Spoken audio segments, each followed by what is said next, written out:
Hello all, so this is the TinkerCad project that I worked on called the levometer. This is all the hardware that was used. We have the Arduino Uno, the breadboard, 3 resistors, all at the values of 220 ohms, 3 LED lights, and a temperature sensor.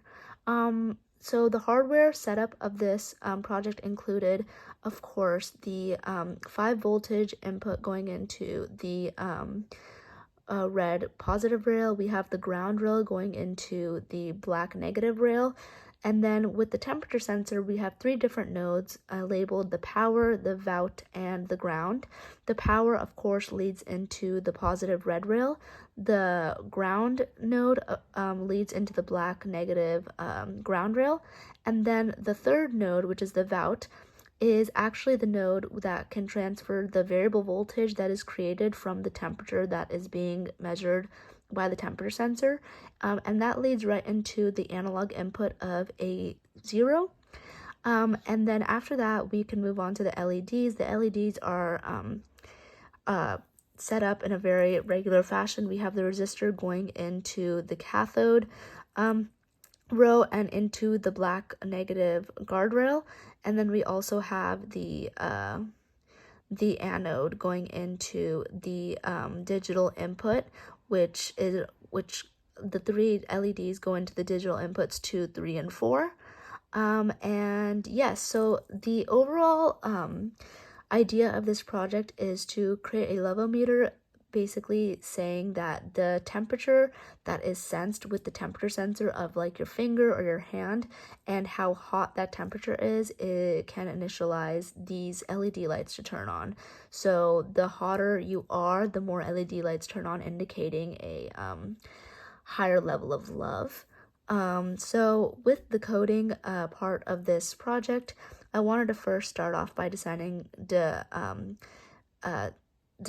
the constants and the variables and defining them. So we have the sensor pin, which is of course the A0, which is what I told you guys about with the variable voltage coming out. And then we have the baseline temperature, which is essentially just the regular condition for the computer to know where there is no LED lights on.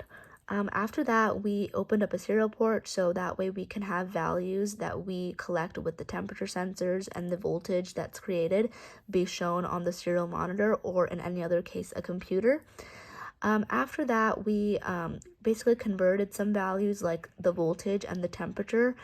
So the ADC reading that we would get from the temperature sensor, we turn that into voltage, so that way that can be displayed on the serial monitor, and then that voltage was essentially converted into temperature, so that temperature can also be seen on the serial monitor. With the loops in mind, we essentially wanted to make sure that the loops would make sure that all the voltage goes through both 1, 2, 3, and 4 digital inputs, meaning the 3 LED lights. And then after that, we basically kind of came to the showing of how the temperature and the baseline temperature will initiate which LED lights to turn on, how many of them to turn on, and more. So as you can see, if the temperature is below the baseline, that would create the fact that all the LED lights are not on, and the baseline temperature being 20 degrees. If the baseline temperature was increased up to 2 but lower than 4, if it increased more than 2 but lower than 4, then 1 LED light would turn on. And then if the temperature increased 4 and above up to 6, 2 LED lights will turn on. And if the temperature increased above 6 from the baseline temperature and on, all 3 LED lights will turn on. So this is my project. You know, we have the hardware all over here and how everything is set up. Then we also have all the code here with all the different comments. And then now I'm going to start the simulation, and we can kind of see